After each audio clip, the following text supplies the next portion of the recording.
Pickering, from Dot to Dot. I know Simon quite well because he's been doing some great work for us. Simon's going to talk to us about the different ways we fundraise and what methods would suit our organisation the best. Then Andrew's going to talk about the actual funding application and how to go about it, what to add in and what to leave out. And then Danny, hopefully, is going to talk, he's the director of, or a director of Central England Cooperative, and he's going to talk about fundraising from the funders' perspective, telling us what funders are looking for and simple ideas to make them consider your application. So our presenters will talk for about 15 minutes and we'll take some questions after their presentations. And after they've all spoken, then we'll look at the questions in the chat and have a good general discussion. So I think it's over to you, Simon, to kick everything off. Excellent. Brilliant. Thank you all. Like I just commented, potentially I wasn't going to make it this evening, but I'm here, so that's good. Lovely to be with you all. Just to give you a bit of background, I'm Simon Pickering, and I run a consultancy and training enterprise based in Suffolk. So I'm coming over the border tonight. We've been trading now for about 5 or 6 years, and we've worked with coming up to over 100 organisations on fundraising strategies, income generation work, business planning and developing traded income streams. So that's very much our sort of area of expertise. So I've been working with Angela, and she asked me if I'd come and speak about that this evening. So we work with all sorts of different organisations, predominantly lots of homelessness and youth sector based organisations. That's our sort of our professional background. However, that does spill into the area of work that you're all involved with, around how do we use nature to promote well-being and improve mental health and physical health. So it's really nice to be with you this evening, and it's something that we're doing a lot more with now. We've just written some funding bids for a homeless charity that we're developing a walking project that was taking people out to do walking and outdoor activities as a way of dealing with some of the trauma and the difficulties that they've been through. So I've probably got a very different sort of perspective or angle on fundraising than many. And so, hopefully I can share some of that with you this evening. I don't know if anyone's got any, it would be really good to know from the group sort of areas of fundraising that you've got experience with, other sort of fundraising streams that you've worked within, just so I get a sense of where we're gonna head in my 15 minutes that I've got with you. Simon, shall I just mention a little bit about what you're doing with us and what our organisation is? Yes, yeah. So Simon's been helping us do funding for our youth group in Horsford, which is, it deals with ages 11 to 16, and we want to make it as inclusive as we possibly can, so we aren't charging for it, for entrance. And it's run by YMCA, so we've got an overhead to pay. And we've found funding coming out of COVID very, very hard work. But it's a very small organisation, so it's not a big charity or anything like that. So we've probably got different ends of the spectrum on the call tonight. But that's a very small group of people that we're funding for. Excellent. And what about others? What sort of experience have you got in terms of fundraising and areas that you're currently sort of receiving funding from, or are you literally starting out in fundraising and it's a completely new thing to you?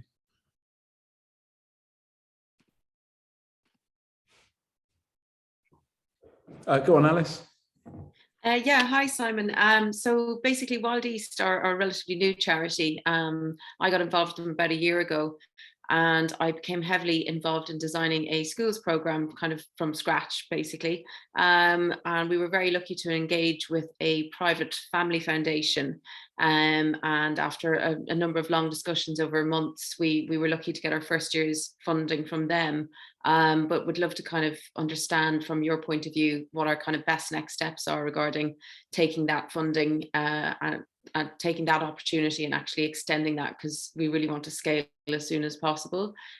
We've basically launched the program in its pilot phase in the last couple of weeks, and there's a huge amount of interest coming our way.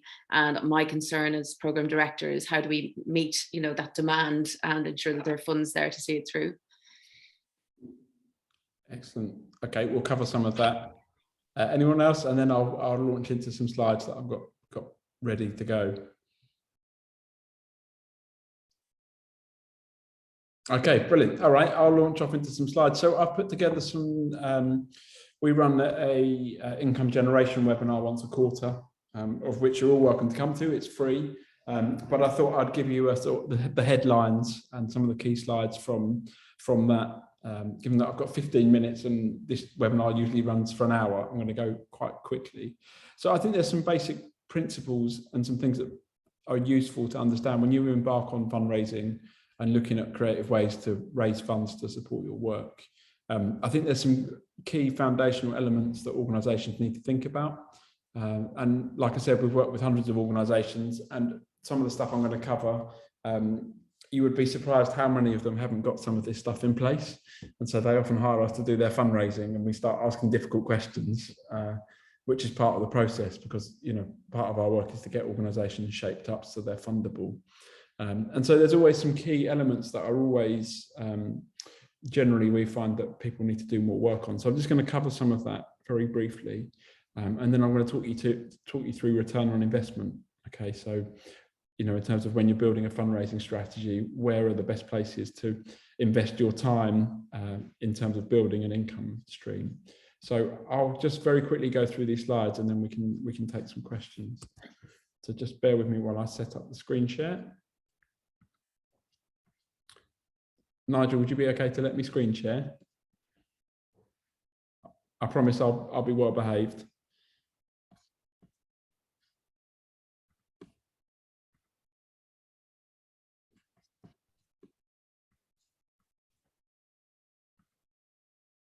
Okay, good. Hopefully you can all see that. If you can nod, if you can see the slides, just so I'm not talking to them. Okay, thank you, Angela. So I think some key foundational. So I'm talking here about income generation, which is a slightly glamorous word for fundraising. But for some of the organisations we work with, actually, they have a portfolio of income streams. So they do some traded income. So, you know, funds that they generate from selling products and services. And for others, they are, you know, 100% sort of purely fundraising led, and are very much charitable organisations in terms of there isn't any capacity for generating their own income. So there's some key things that we encounter a lot, and I thought I'd take you through those. So the first thing is that, you know, organisations really need to learn to communicate the impact that your organisation makes on the local community. It's essential, and it's really important to get your key messages sort of aligned and down on paper for this. So we work with a lot of organisations, and they say, oh, we do this, that and the other, and we help a few people along the way. And almost instantly I'm like, okay, so how do you help these people? What do you do for them? What's their position? Like, why are they coming to you for help? And what impact does your work have on their lives? And so that might sound very straightforward and logical to many of you, but you'd be surprised how often we encounter that organisations just haven't thought about how do we tell people about the really good work that we do and the impact that it has on people's lives. So I think that's a really key thing, and I think if we can understand that and have that as a foundational element, then it makes fundraising easier. And the other key thing, and the question that I ask people, you know, we work with a lot of organisations, and they say, oh, we don't get any fundraising income or donations through our website. And then what I do straight away while I'm on the call with them usually is I'm on their website and I'm looking at their website, and I can see why you don't get any donations, because I have to click 5 times to find a page that tells me you're a charity or a social enterprise. and then I have to click a further 5 pages before I find a donation button. And so I've sort of summarised this this situation that we encounter a lot as, are we open for business, is the question. So is it easy if I want to donate towards your organisation or your social enterprise? Are you open for business? Is it easy for me as a potential supporter or donor to connect with you? So one of the challenges I would set to you, if that is something that you would like to explore organisation, just to go onto your own website or your own Facebook pages or whatever you've got and review it from a potential supporter's perspective. So does it communicate to me as a potential person looking at your website what you do and the impact you make? And then secondly, does it tell me that you're actually open for business and interested to receive support? So I think sort of 2 little challenges to go away and do a bit of self-assessment on your own sort of digital and communications to look at that. So I would spend much more time on that normally, but I'm going to move through quite fast. So secondly, building a case for support. So unpacking a little bit more about who are the people we work with, why does it matter that we work in the natural environment and we connect people with outdoor activities and time in the natural environment. So why does that matter? What impact does it have? And you might include in a case for support how many people you work with or how many projects you've delivered, or so, you know, really building up that case for support, why somebody would want to fundraise or support you or give you a grant, because the reality is grant fundraising in particular is becoming more competitive than it's ever been. I've been working in this sort of space for 20 years now, and I don't think we've ever seen it quite this competitive before. And so organisations that are putting in a bit of work and a bit of time into building some of this case for support material up are performing better when they're applying for grant and trust income in particular. So I'm just checking the chat as we go along. Everybody's doing introductions, so that's good. Okay, so let's just go through very quickly effectively income generation channels, and I'd welcome some thoughts here. If you'd like to chip in, feel free to, or I can rapidly move through and I can put up my list of different channels that we've sort of worked upon. So what do I mean by income generation channels? Quite straightforward, effectively streams of income that come into your organisation. And part of where we're working at the moment with a lot of organisations is actually how do we build this sort of portfolio of income streams? Sounds very fancy, doesn't it? But effectively, 10 years ago, we were probably working with a lot of organisations that were 100% grant funded. And now some of those organisations have shifted quite far, you know, in terms of their 20% traded income. They've got 15 to 20% individual donors supporting them. They've got 20% corporate and business fundraising going on. And then the rest is grant and trust and contract led. So they're starting to build a sort of portfolio of income streams. And that's, you know, effectively what you're doing in that process is mitigating the risk of not being dependent upon one funder. So I've just put together a very quick list, which I'll share with you now. So here are some things that you might want to consider if you're going to start putting together a fundraising strategy or an income generation strategy. So corporate, effectively business fundraising, complicated area of fundraising to get into, but hugely valuable if it works and if you establish some good relationships. Obviously individual giving, community fundraising, so event-led fundraising. Use of social media and virtual fundraising. We saw a huge boom in virtual fundraising during COVID. Crowdfunding, trading and selling that I touched upon, social investment, and then lastly grant and trust.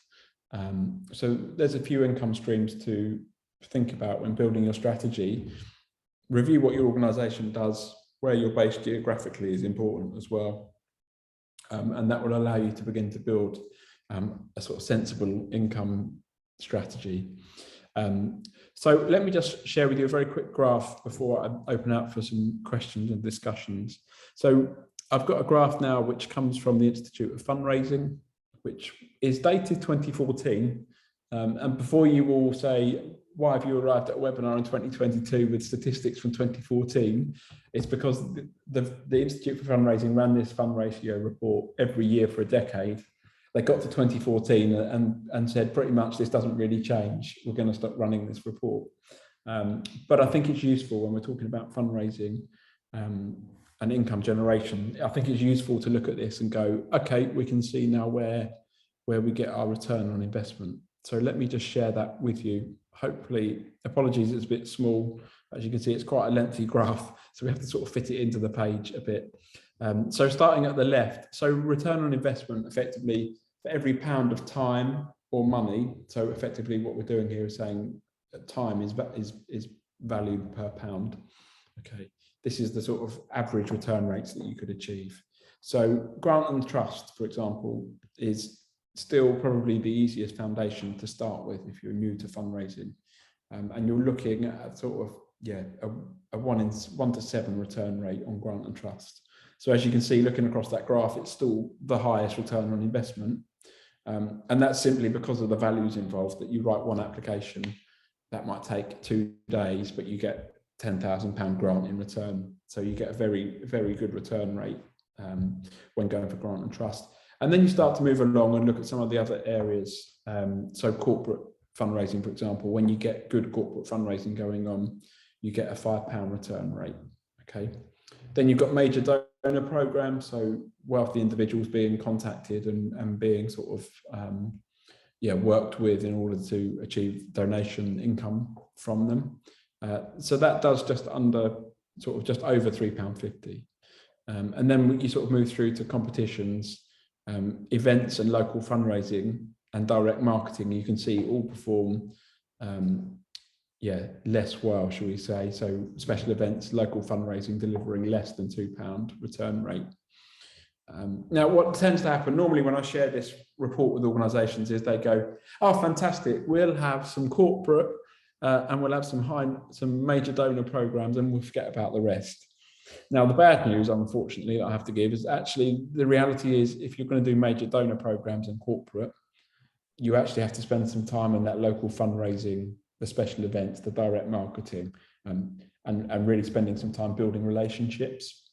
So basically the key message from this is that you can't just sort of leapfrog across all of the less well-paid fundraising streams and just head towards the sort of the golden nuggets that are in there. Grant and trust is probably more so that way, in that you can start grant and trust quite quickly. And I tend to say to organisations, right, let's get your grant and trust fundraising actually running properly and get that delivering well. Let's get a pipeline. Let's get a few bids out really quickly. So that income stream you can build quite quickly. The unfortunate news on the others is that it just takes time and effort and relationship to achieve that. So I've probably gone through that exceptionally fast. If you'd like a slower version of that, please join us for the webinar. I've put my website and email in the chat. If you just drop me an email and I'll put you on the next list for that, you'll be more than welcome. But I'd welcome any questions. I realise I've gone through that exceptionally fast, but yeah, welcome any questions or comments. Shall I pick up one from the chat? Richard's asking about membership fees, not featuring in what you said. What are your views about that? Membership, there's quite a rise in membership. So we, as part of our work here, we work with a CRM fundraising platform called Donify, which it's a CRM system for supporting organisations that are fundraising. They're working very hard on membership, and there's quite a rise in the sort of membership sort of fundraising approach, and it's very popular with younger donors actually, because the days of people just donating because it's the right thing to do, and it releases all positive endorphins when you give money. It makes you feel good about yourself. That's starting to sort of become less popular in the general population. And actually people like to see some sort of, what do I get in return? And so a lot of organisations are heading down the membership route because actually it makes people feel like they're part of something. They're part of a movement, or they're part of a special interest group, but they're also getting something in return. So I think membership is a really valuable, a really valuable tool. But again, it takes time, because effectively what you're doing is asking them to give money regularly in exchange for being a member. And so you do need to come up with a range of genuine products or services or things that they get as a member.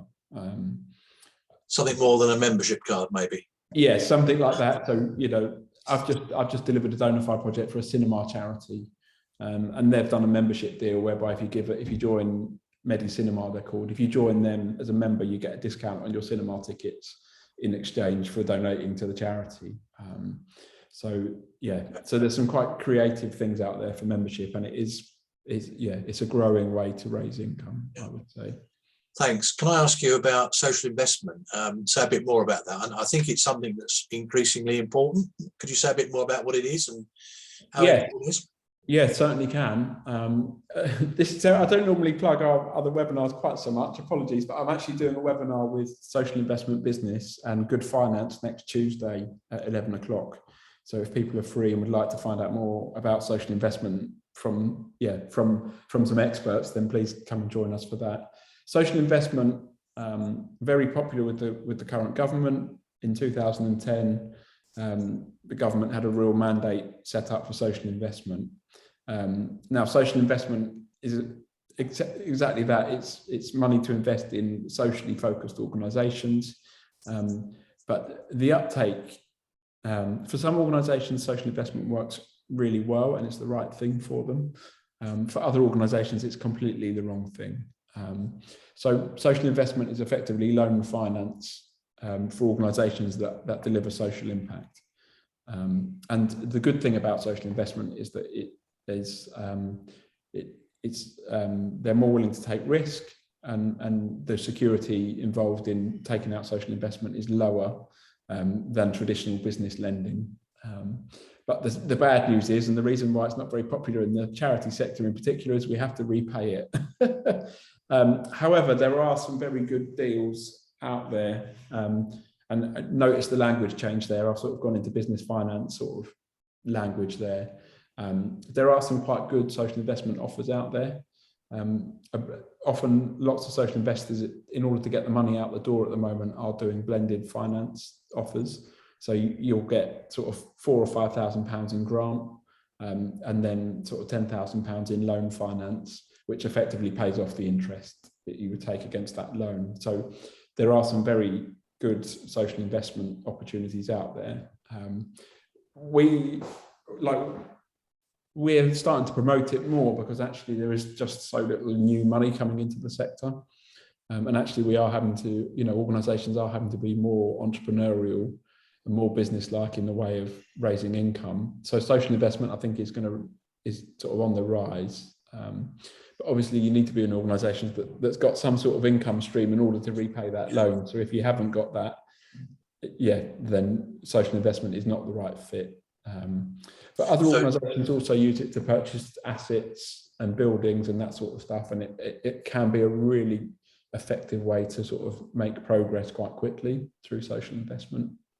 So it sounds as though it's obviously good at a startup source where you've got that guaranteed income coming in, or alternative, I suppose, a bit further on when you're developing and you want to take a step change, as you say, maybe buying a building or something like that to help you expand.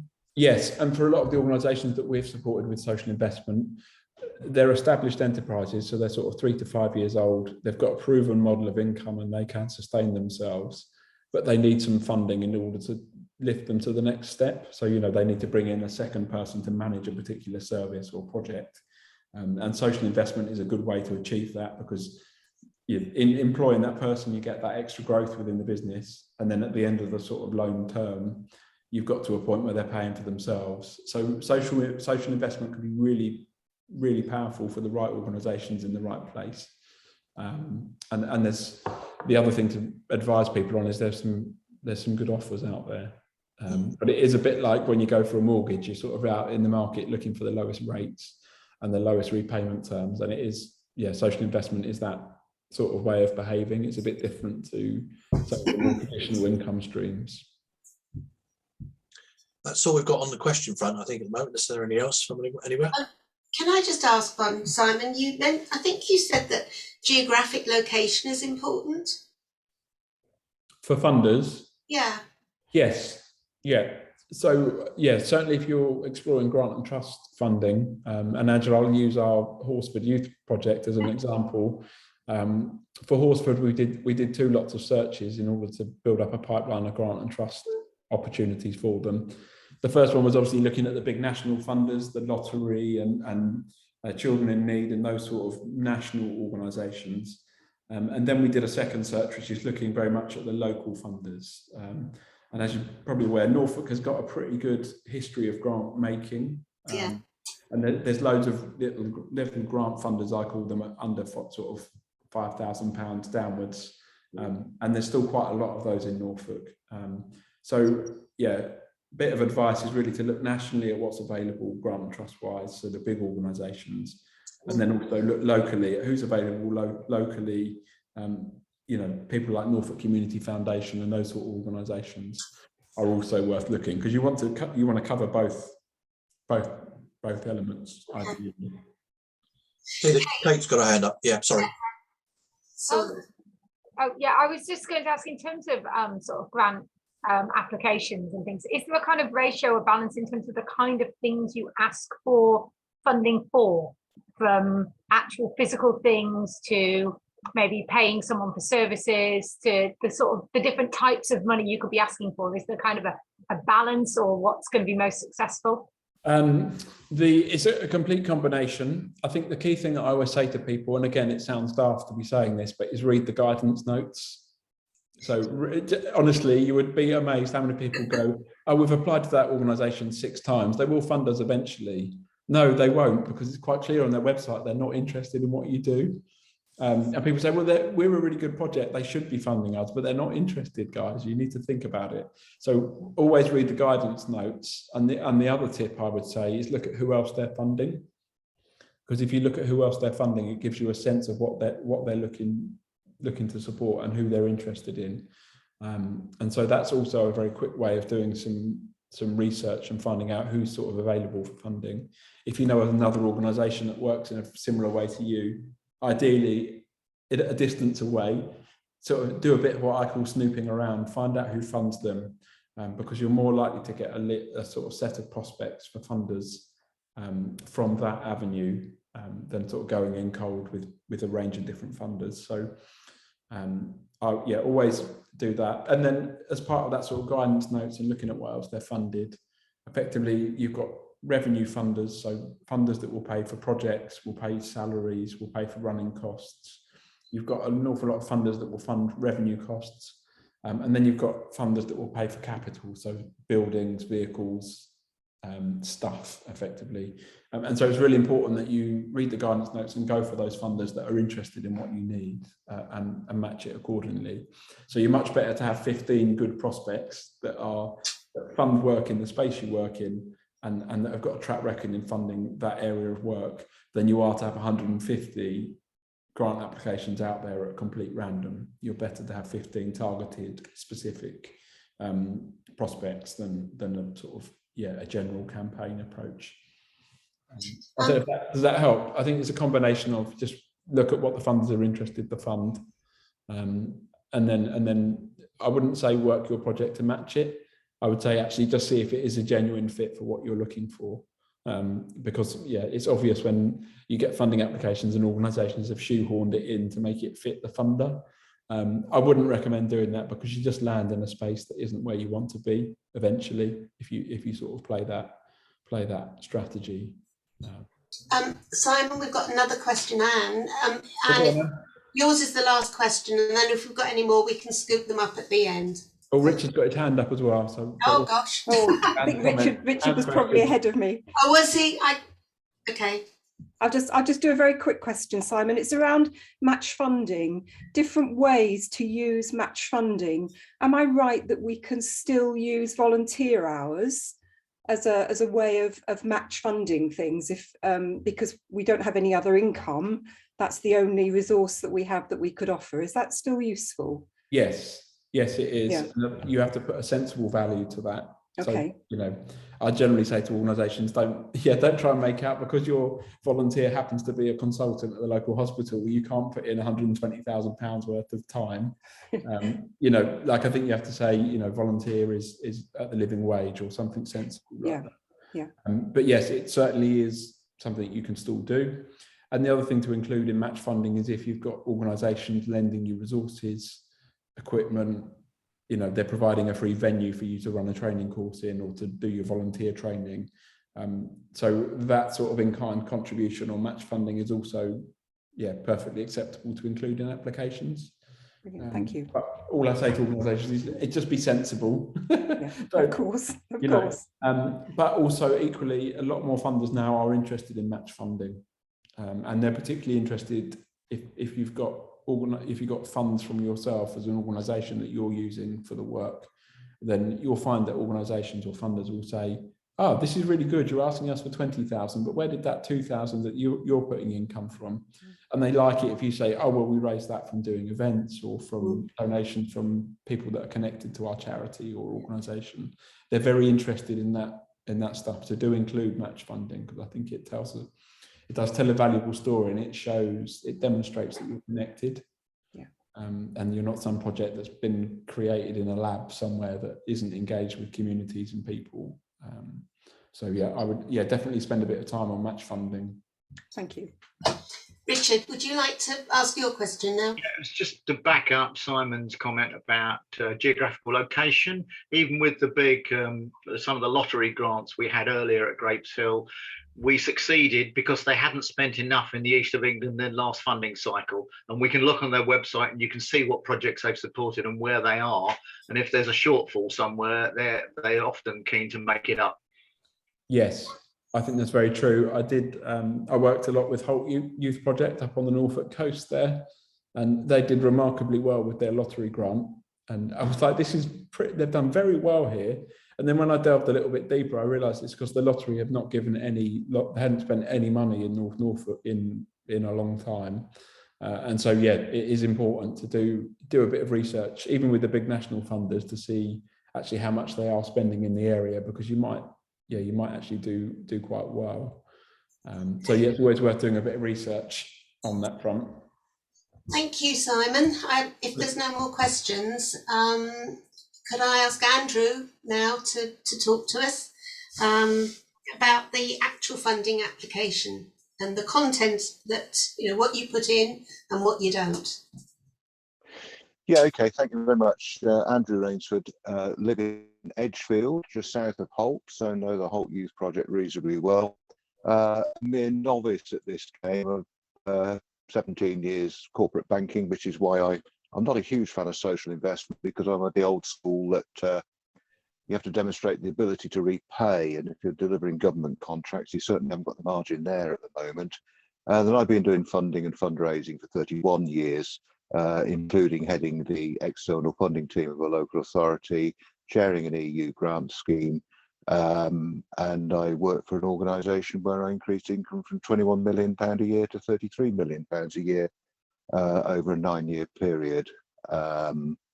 But I now sort of just do bits and pieces with smaller groups, which is why I thought I'd talk very briefly about the Awards for All scheme, which is the small grant scheme from the Lottery Community Fund. It's simple and it's straightforward, and the difficulties come when people look for complications that are not there.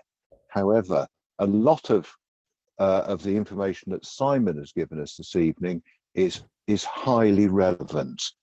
I've been asked by a group to raise some money, and their website at the moment currently says that they're closed because of COVID, with no plans for reopening. Any funder that asks for your website will look at your website, and if you've got that sort of message, you might as well not bother. You've got to be open for business. Awards for All doesn't need match funding. It has a maximum grant of £10,000. It has a minimum award of £300, and groups can apply every year. It's very straightforward indeed. You do not have to be a registered charity, but you do have to have a constitution. You do have to have a bank account in the name of your organisation, and they will ask for a bank statement to confirm that. And you also need to have people running the organisation, at least 2 who are not related to each other, who have different home addresses and have different contact details. Apart from that, it's relatively straightforward. Things that they want to know is, what would you like to do? What difference will the project make? Who will benefit from it? And how will you make sure people know about it? Now, those are 4 fairly straightforward questions, but on their form, they have a maximum of 300 words for you to answer the questions. So you've got to answer, what would you like to do? What difference will your project make? Who will benefit? And how will you make sure people know about it? 300 words for those 4 questions, not each, but between them. Certainly a lot of my work involves helping organisations to write short rather than writing long. And as Simon said in his talk, if you can't set out what you're going to do, how are you going to get anybody else to understand what you're going to do? If you can't set out benefits, how are you going to get people to realise what the product benefits are? And if you can't say how people are going to know about it, then the vast majority of them are very interested in their money making a big impact. They are set up to give money to different field of medical research, but that isn't what we're talking about this evening. We're talking about small community-based projects. Awards for All have got another key question. How does your project involve your community? And then they ask, what do we mean by community? And they make it very clear that community is more than just a geographic area. It's a collection of individuals that have got a common interest. I notice in the chat there's a group here that are committed to beautifying medieval churchyards in Norwich. Well, that is a community of interest. But the lottery are very interested in how you involve community. They suggest that you have regular chats with community members, that you have regular surveys, you set up steering groups, you run open days and all of that sort of thing. But what they're trying to get at is, how do you know that people want you to do what you're applying for funding for? I think Simon used the phrase, a project developed in a lab. Well, if we're small community-based groups, we need to be evidencing that we have engaged our communities in developing the project. Awards for All have 3 funding priorities. They want to build strong relationships across communities. They want to improve the places and spaces that matter to communities. And I would suggest that that's the priority that everybody in this seminar would be interested in. And then the third one is helping more people to reach their potential by supporting them at the earliest possible stage. So we're all here, I think, about improving places and spaces. I also heard what Simon said regarding shoehorning projects to funding. I'd like to finish my brief talk, because there'll be some questions and I can't see them on my screen, I'm afraid, with a picture of a Lego, a box of Lego. You can go to Kerrison's in Norwich and buy a model Lego, a box of Lego with a picture of a fire engine on the front, and all the bricks will make a model fire engine. And when your child, grandchild, or even you have made the model fire engine, you might want to rearrange the bricks and do something else with them. Same bricks, but can be viewed a different way. So remain true to your cause, but adapt your Lego bricks to fit the funder. Fairly brief. My contact details are in the chat space, but what sort of questions do we have?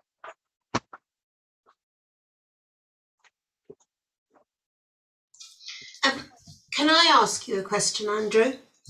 I'm Certainly. really interested that you say a maximum of 300 words.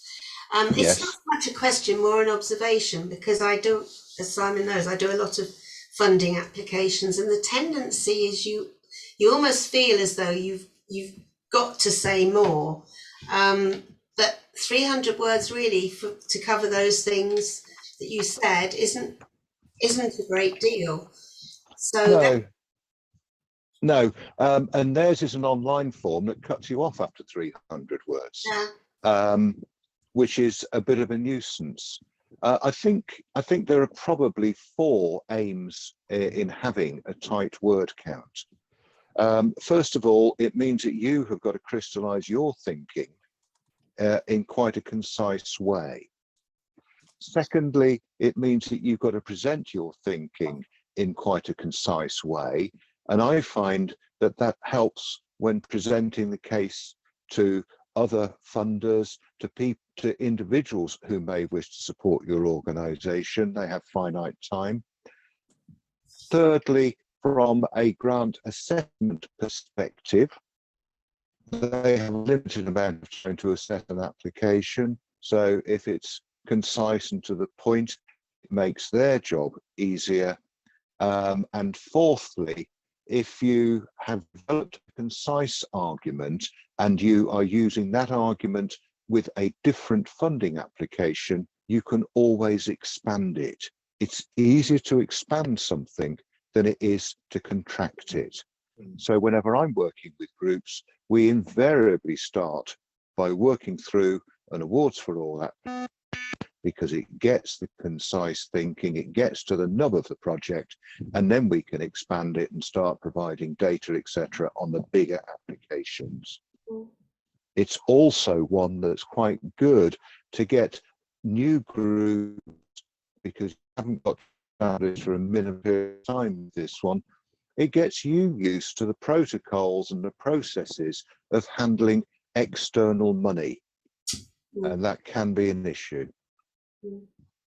Thank you. That's really interesting. Okay, are there any more questions for Andrew? Okay. Can we move on to Danny now? I can't see you, Danny, but can you hear me? Ah, hi. As I said in the brief introduction, you're the director of Central England Cooperative and an activist. So would you like to tell us a bit about funding from the perspective of a funder? You're on mute. Oh, no, you're not. We can't hear you.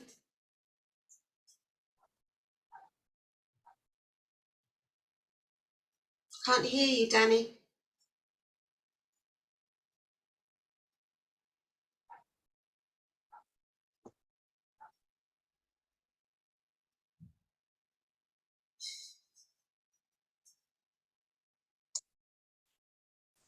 You want to try exiting and coming back in, Danny? That sometimes works.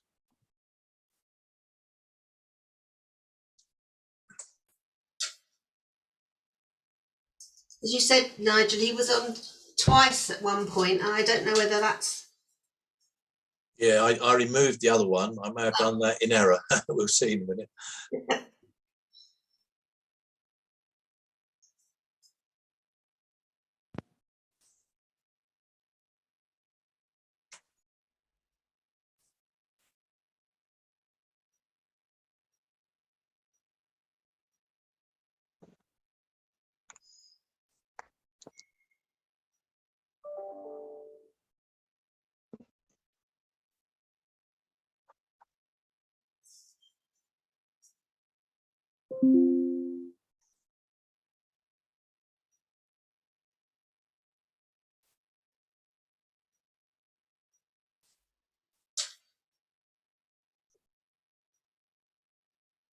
Are you with us, Danny? Can you hear us?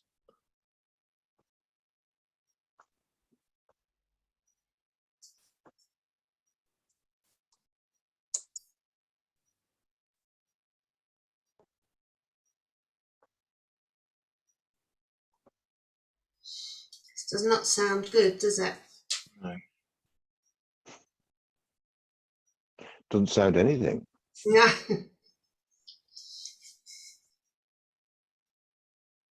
Trouble is, because we can't see him, we don't know whether he's still trying to talk to us or not.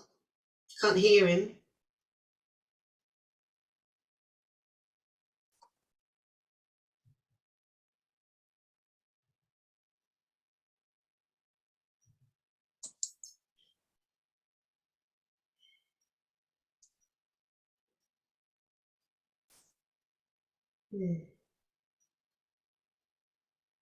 That's a real pity, because I think to hear about funding from a funder's perspective would be a real insight for all of us.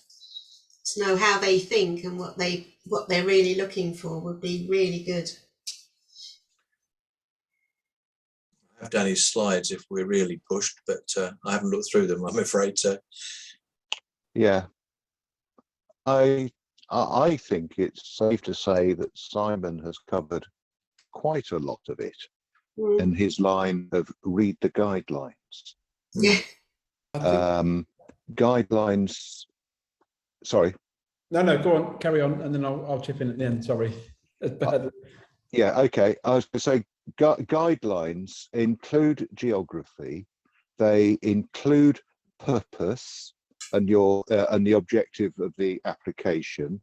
It includes amounts, and both, some have a minimum, some have a maximum, and it's also important to look at deadlines within the guidelines.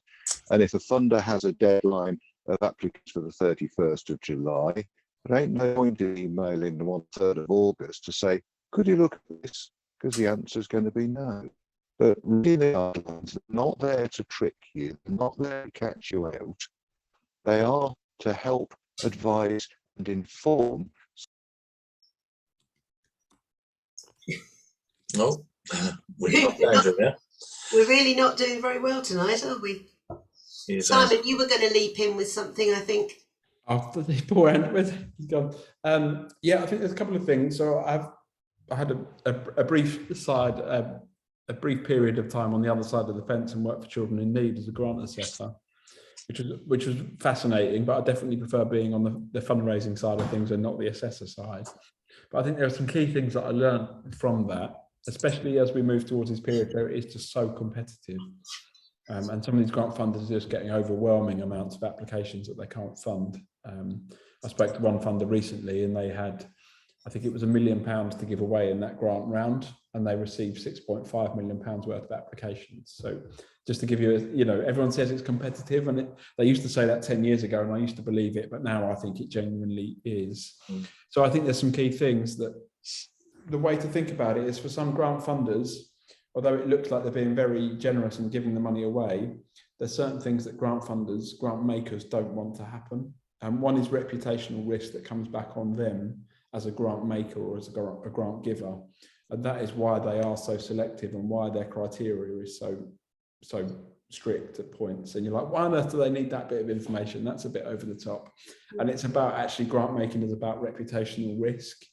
And I think that's quite an important thing to learn, because if you can understand where they're coming from as a grant maker, that helps you to write a better funding application. And I think that's valuable.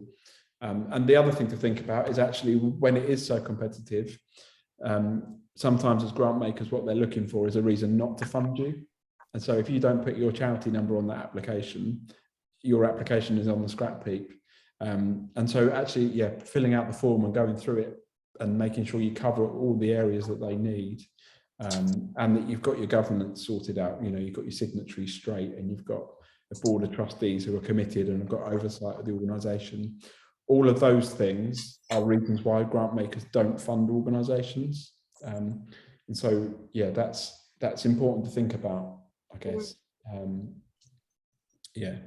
outside of reading the guidance and ringing up the grant officers and building up a bit of rapport and relationship with them. That's also important.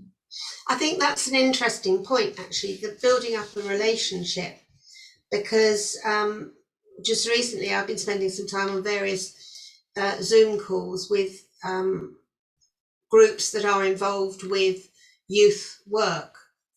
And I think that's really helped tremendously, because they know that somebody from the organisation who's asking for funding is actually interested enough to participate in and know more about what they're doing as well.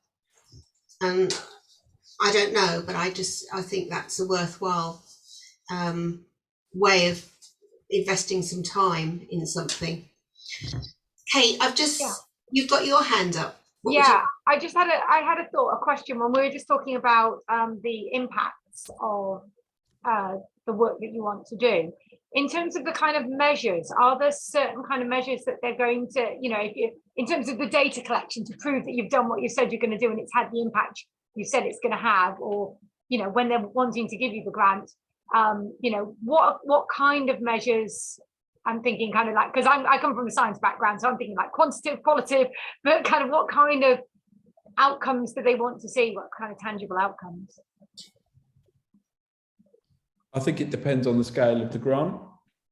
And some of you that have probably done a bit of fundraising or things like that, you'll know this feeling quite well, that sometimes a grant might be for £3,000, but they behave like it's £30,000. And sometimes £30,000 can come with less strings and less stringent measures, and it is a bizarre thing. I think a couple of things on the impact front is actually keep it sensible, and keep it genuine. So I think funders can see right through when somebody writes, oh, we're going to do this sort of measurement and we're going to do this sort of evaluation and we're going to do all of this stuff. And a lot of funders just read that and go, I don't believe the organisation with a turnover of £20,000 a year is going to be able to do that. So instantly just, it's a bit sort of suspect. I think the key thing I would say to organisations is not, what tended to happen is people get to that question in an application that says, tell us about your monitoring and evaluation. And then what we tended to do at that point historically is go, oh, we better make something up and put something in here that will measure this, and we'll do a survey and we'll do all of this stuff. What that funder is looking for at that point, what they don't want to do is fund a load of projects that don't work, that don't deliver any impact and are not any good. So often they are using that box around tell us how you're going to monitor and evaluate your project. They are actually using that as a measurement to whether they want to fund you or not. So what I always say to organisations is actually invest some genuine time in working that up into something you can actually do and deliver, and then stick to it. So actually what that funder wants to see is that you've actually thought about, okay, this is how we measure our impact, this is how we communicate it, and here's how our service users are involved in it. That's what the funders want to see. They want to see that you've put some thought and effort into it. What they don't want to see or feel is that you've just made something up to satisfy them as a funder. So I'm now working a lot with organisations to say, let's just get this sorted out. Let's do a really good, let's have a system for monitoring data and impact, capturing case studies and getting beneficiary feedback. Let's have a genuine process that we do, because actually then when we get to that tricky question in that application form, do you know what? It's a lot easier to do that. And not only that, your projects are better. But actually you've got some data and you've got some feedback from beneficiaries that said, actually that part of the project was brilliant for us and it made a real difference to my self-confidence or self-esteem. You've got all of that really good, rich data that you can then use to shape your projects and make them better. So I think starting out in my career, I was very much in that, let's just make something up to get the money. Now I've gone full circle on that, and let's not make something up to get the money. Let's actually collect data and shape our projects and our services based upon what people tell us. And I think I've reached that point with it. Nigel? Yeah, just to say on that point of evaluation, I mean, I'm involved in a rather large lottery application at the moment, and we've actually put a sum of money into that to actually pay for a proper evaluation. And we put a brief in as required, which sort of talks about the objectives, if you like, the evaluation, and give some examples of the sorts of things that we're measuring. Just to say that's really, I guess, an alternative approach depending on who you're applying to and the size of the bid that you're making and so on.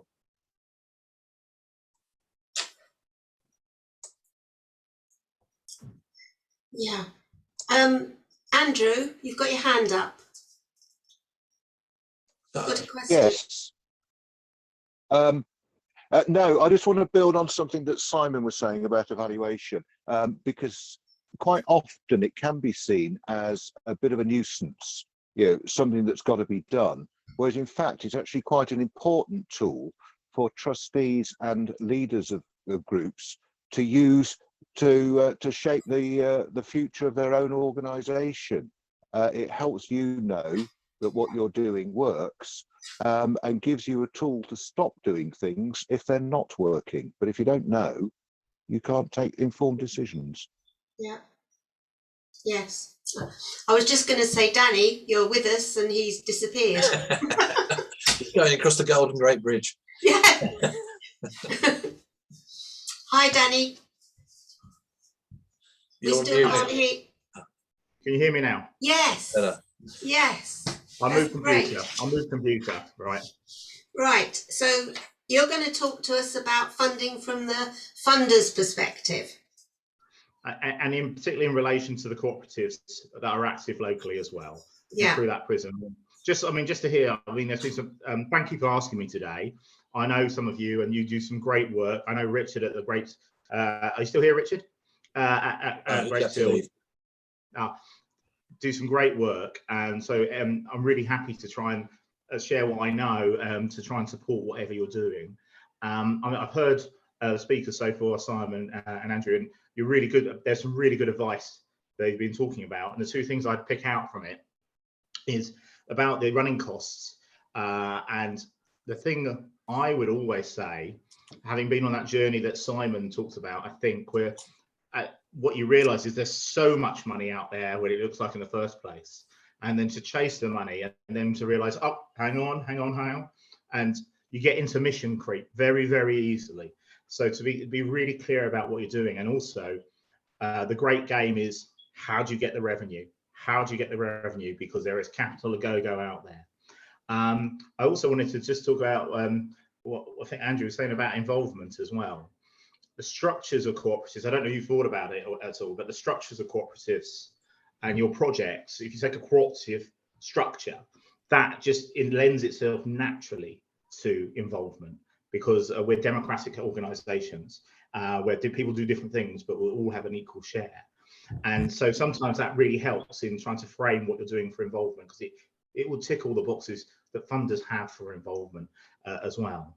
So I just wanted to share those couple of things before I just show you some slides about what's happening locally and what we would want as cooperatives in the prism of what do funders want. Okay, so I'm going to try and, can I share my screen? If I hit the button, will it let me do it? So, you should be able to, or I can do it for you if you want. Okay, it'd be fantastic if you could do it, Nigel. Would that be all right? I'll do it. Yeah, fine. Yeah, thank you very much.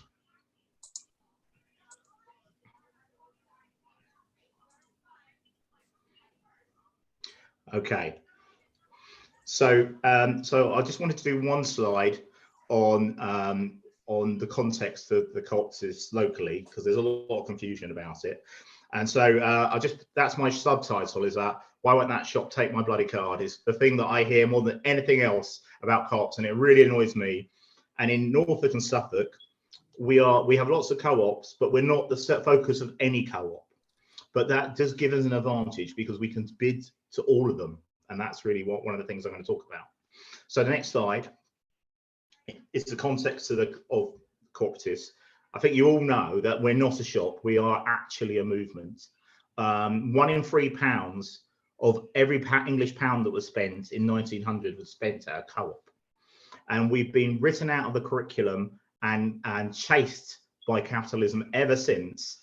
But we've had a bit of a turnaround in the last few years, but we still bring a lot into what we all hold dear. And so this is some of the things that are going on locally, just for your information. We have the Woodcraft folk, which is strong in Norwich and Waveney. We have our own political party, which is the 5th biggest political party. Woo! In Norfolk. We have the Cooperative Schools Trust. We have lots of very active farming cooperatives in the region. We have our credit unions, and the real benefit, I think, is what we're doing. And listeners looking at some of the places that you come from, like Bungay and Horsford, is we're providing local access to good food. The co-op's not about being the cheapest, never has been. It's about providence of food. And we, of course, having a local shop means more sustainable travel, less impact environmentally. And we don't make a lot of money, hardly any money at all. But what we do make is recycled into the community. And that's what we're going to talk about today. So if you go on to the next slide, thanks, Nigel. Okay, so these are the 4 active co-ops in retail co-ops in Norfolk. And I'm the director of Central England. I'm a member of East England and the group, all of them, in fact, because if you want to live a cooperative life, you can do that. There's lots of different, we'll have a look at that in a minute. But these are the ones that you can possibly bid for locally. Okay, so and if I go to the next slide, so I'm just going to go through them on what they're looking for and what you can do. So co-op group is the big one, and it's not the biggest in Norfolk. And I know some of you, like, I know Heavenly Garden, I think you've had some money from the cooperative group before. And what we've got here is we've got like clusters of co-op stores. So for instance, Norwich is 2 clusters. And every year, every 6 months, you can bid to be one of the 3 chosen charities within that cluster. So it's worth about 5 to 10 grand, that kind of amount. And you can rebid as well. And so groups have got this idea of how they would do this. So for instance, one of the things, I'll go into what we're looking for, what cooperatives tend to look for in the last slide, but this is the first opportunity. In each of those clusters, you'll have what's called a member pioneer as well. And the member pioneer is really useful because all the cooperatives don't just want to give you money, they want a relationship. Okay, and the local member pioneer, for instance, might be somebody who could bring down a whole store's worth of staff to go and do help on a project you've got, for instance. So if you want to have an action day in your green space, that's the kind of thing that a member pioneer could go and help with regularly, as because they have about 4 hours a week, so not too much, but regularly. But more importantly, local stores will want to do activities with their staff, and they might want to bring them down. So groups got those 2 ways of doing things. And if you look on a website called Cooperate, there's those opportunities outlined, and you can register as one of the charities there. So that's co-op group, the first opportunity. Okay, the second, it's very formulaic at what group does because it's a nationwide group. Nigel, next slide, thanks. So East of England is a traditional one. It's the old Norwich and Ipswich Society, and it's got local shops, and it's less structured than all the other ones. It generally does a free local charities as well, done on the coins they put in or the tokens they put in. They do that as well. But the thing I find about East of England is it's always good to have a punt with East of England with just a letter, because they've got less structure. A letter into them, no form, no process, for like a figure around 4,000 to 5,000 is effective sometimes. Okay, I can't talk for East of England. That's just my experience of working with them sometimes. But so they have a local charities thing in the same way that group does, but not done by the internet, but done by in-store work. And they also will have a local society-wide charity, and also they'll make one-off grants quite often as well. Okay, a lot of them have been doing food a lot, and now they're rethinking what they're doing. So that's East of England. So the next one, which is the Central, we're the one that's growing the fastest in the area, and we actually have a local members committee that anybody's welcome to come and join us if you're a member. The local members committee, we get around about 0.5 of all the dividends that's spent in our society's area. So any shops, any of the profit that comes in, the profit comes back to members, but it also comes back to the local community through the members committee. So again, we look for applications and the applications can be around 4,000 or 5,000 again, and they also can be the lever onto higher amounts of funding as well. So again, with all three of the things I've talked about, it tends to be grant capital and not revenue, but sometimes you can make a case for revenue with East of England and with Central. I don't know. I've just been interrupted here. Sorry, Eric, can we say hello to everybody? Come say hello. Come on, get in. Okay, right. Just having a chat with those people. All right. So okay, so then that's Central. So again, and we have like a monthly meeting, but we also do what's called community dividend, which is for big capital projects up to like 12 to 13,000, and that is done centrally across the whole society through an application process twice a year. So that's Central. The final one is what's called Your Co-op, which used to be called Mid Counties. And so what I was saying is what they provide is energy, travel agents, phone and broadband. And they will accept like a bid fund. Again, it's a bid fund application process once a year. And if you're a member, which if anybody's a member of the phone co-op, you'll be a member. There's quite a lot of members in Norfolk because people use their phone quite a lot and the phone co-op. So these 4 co-ops are the 4 bidding opportunities. So this is the key message, is you've got 4 different co-ops to bid for. And as somebody's an activist in Norfolk, I'd encourage you to bid for each one, okay, if it's appropriate. Yes, Kate Jackson. Yes, are you Bungie, I think? So the next slide is what are they looking for? What's the funder looking for? And with co-ops, it's really straightforward because we have very defined values and principles. Okay, and they are the ICA World Values and Principles, and this is what we evaluate stuff against. We're not so keen on charity. We believe in self-reliance and self-responsibility. So it's about creating a revenue stream and not just that capital one-off bid. We're really interested in things that's going to create a revenue stream for you. And you can see here our list of what we think are as important. And if you hit 4 or 5 of those things, then that's a very good co-op bid is what I would say. So democracy, equity, equality, openness, that's all about the governance within your own organisations. And I know some of the other speakers have covered off of what they think is a benchmark thing. I think co-ops have got more sophisticated in understanding some of the new structures around CICs, which is a really good news because you know, and also there's been some progress in changing the structures of CICs to make sure that people don't make windfall profits basically out of their work. And I think that will be a piece of work for the government to even crack down even more. But these are the things that we would look for in a bid on top of what's actually, this might be on one co-op's, for instance, application process, but this is the kind of thing which would definitely do you for all of them.